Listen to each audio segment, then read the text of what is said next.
Hello students, आपकी demand पर मैं ये वीडियो लेकर आ गया हूँ। आपने बोला था कि फर्स्ट चैप्टर के ऑल फॉर्मूलेज एक ही वीडियो में बता दीजिए, तो आपकी इस डिमांड पर मैंने ये वीडियो क्रिएट कर रहा हूँ। आपने ये चैप्टर तो पढ़ ही लिया होगा। जिसने नहीं पढ़ा है वो लिंक डिस्क्रिप्शन में दे दूँगा, वहाँ पर आपको प्लेलिस्ट का लिंक मिल जाएगा, वहाँ से आप पढ़ सकते हो इस चैप्टर को। पूरा चैप्टर मैंने 20 से 21 वीडियो में आपको कवर करके दिया है। बहुत ही छोटे लेक्चर हैं एंड काफ़ी आसान तरीके से मैंने आपको पूरा चैप्टर एक्सप्लेन किया है। ओके, तो आज की इस वीडियो में मैं आपको ऑल फॉर्मूलेज बता रहा हूँ, तो आपको बिल्कुल एक्सप्लेन तो करूँगा नहीं, आपको बता दूंगा ताकि आप अपनी कॉपी में नोट कर सकें, क्योंकि काफ़ी इंपॉर्टेंट हो जाता है ये। आप अगर सारे चैप्टर यानी पूरा चैप्टर आपने पढ़ लिया देन उसके बाद आपको सारे फॉर्मूले एक ही जगह पर मिल जाते हैं, तो आपके लिए बहुत अच्छी बात होती है, क्योंकि आप रिवाइज़ वहाँ से ईजिली कर पाते हो। यानी उन सारे फॉर्मूलेज को देखने के बाद आपका वो चैप्टर जो है पूरा जो है रिवाइज़ हो जाता है, एक ही बार में रिवाइज़ हो जाता है, तो काफ़ी आसान हो जाता है। इसलिए आपको बोलूँगा इस वीडियो को शुरू से लेकर एंड तक कंप्लीट देखिएगा। आपको इस वीडियो में ऑल फॉर्मूलेज बताने वाला हूँ, तो आप नोट्स भी करते हुए चलिएगा। ओके, तो चलिए वीडियो शुरू करते हैं। तो फ्रेंड्स, यहाँ पर आप देख सकते हैं सबसे पहला जो फॉर्मूला आता है वो हमारा आता है कूलाम का नियम, जो कि बहुत बेसिक चीज़ है। कूलाम का नियम जो कि होता है F बराबर K Q1 Q2 upon R square. ये होता है K का मान भी लिख सकते हो यहाँ पर F बराबर 1/4 pi epsilon not Q1 Q2 upon R square. इस तरह से आप समझ सकते हो। इसका मात्रक भी मैंने लिखा है, हर एक फॉर्मूले के मात्रक लिखे हैं, क्योंकि काफ़ी इंपॉर्टेंट हो जाता है ये। अगर आपको फॉर्मूला और मात्रक दोनों एक ही जगह पर मिल जाते हैं तो ओके, तो आप फॉर्मूले के मात्रक भी याद रखिए, क्योंकि आप जो है एग्ज़ाम टाइम में जब न्यूमेरिकल करते हो और आप मात्रक नहीं लिखते हो तो वहाँ पर आपका 1 से 1.5 नंबर ईजिली कट हो जाता है। तो इसलिए आपको बोलूँगा आप मात्रक ज़रूर लिखा करें। ओके, मात्रक याद करने की आपकी हैबिट हो जानी चाहिए।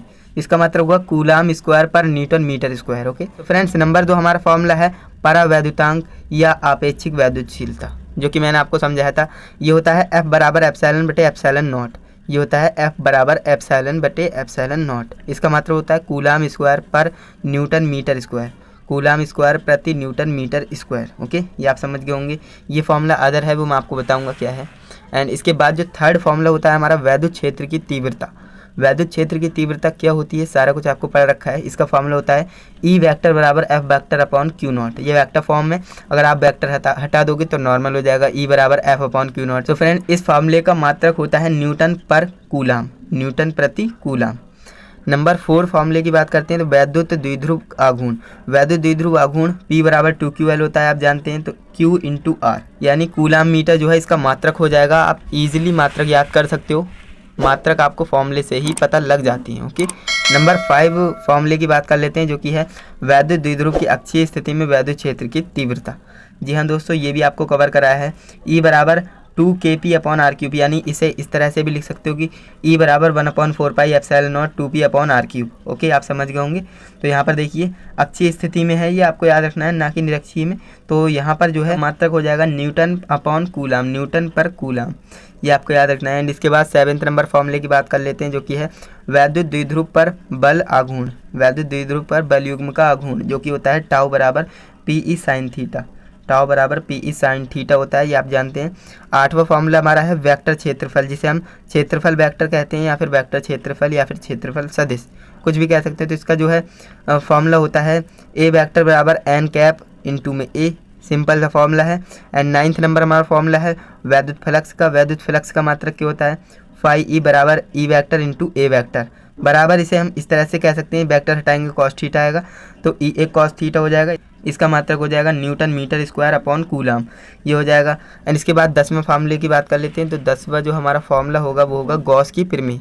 गॉस की प्रमेय क्या होती है, तो फाई E बराबर Q अपॉन एप्सिलॉन नॉट होती है, आप जानते हैं।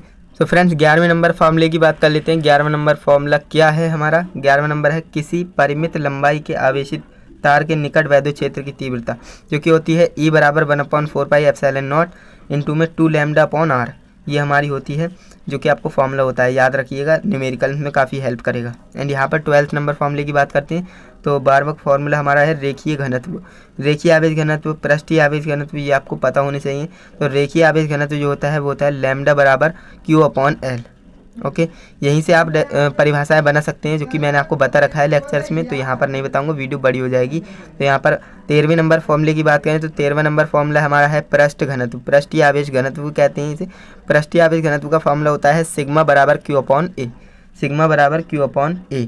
ये हमारा फॉर्मूला होता है। एंड यहाँ पर जो मैंने ब्लू कलर के बॉक्स में जो बनाकर लिखे हैं ये फॉर्मूले हमारे हैं गोलीय कोश वाले, है ना, जो कि अनुप्रयोग है थर्ड, किसका, गॉस के नियम का अनुप्रयोग थर्ड। ओके, याद रखिएगा। ई बराबर sigma upon epsilon not into में capital R square upon small R square, ये होता है। या फिर आप इसे इस तरह से लिख सकते हो, ई बराबर सिग्मा अपॉन एप्सिलॉन नॉट लिख सकते हो। ओके, याद रखिएगा।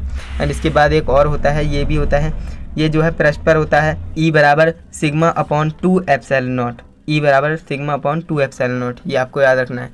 तो इस तरह से मैंने आपको ये जो है सभी फॉर्मूलेज चैप्टर नंबर 1 के सभी फॉर्मूलेज आपको इस वीडियो में रिवाइज करा दिए हैं।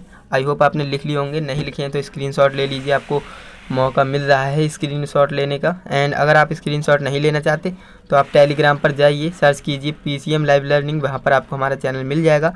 वहाँ पर आपको सभी नोट्स, हैंड रिटन नोट्स आपको प्रोवाइड किए हैं मैंने, जो कि आपको, जिससे मैं पढ़ाता हूँ वही नोट्स आपको प्रोवाइड कराता हूँ, जिससे कि आपके लेक्चर क्लास वाले जो नोट्स होते हैं वही आपको मिले, ताकि आपको बिल्कुल भी कन्फ्यूजन क्रिएट ना हो। कहीं ऐसा ना हो कि मैं पढ़ा कुछ और रहा हूँ, नोट्स में कुछ और है, ऐसा बिल्कुल नहीं है। जो मैं नोट्स से पढ़ाता हूँ वही नोट्स आपको प्रोवाइड कराता हूँ। ओके, तो आप टेलीग्राम पर सर्च कीजिएगा PCM लाइव लर्निंग, वहाँ पर आप चैनल को ज्वाइन कर लीजिएगा, वहाँ पर आपको नोट्स मिल जाएंगे बिल्कुल फ्री ऑफ कॉस्ट। ओके, तो फ्रेंड्स आज की इस वीडियो में हमने फर्स्ट चैप्टर के सभी फॉर्मूलेज को भी रिवाइज कर लिया है। देन ये चैप्टर हमारा पूरी तरह से फिनिश हो चुका है। इसके बाद हम नेक्स्ट चैप्टर स्टार्ट करने वाले हैं, जो कि है स्थिर वैद्युत विभव तथा धारिता। काफ़ी आसान चैप्टर है एंड बिल्कुल आसान तरीके से आपको कवर करके देने वाला हूँ।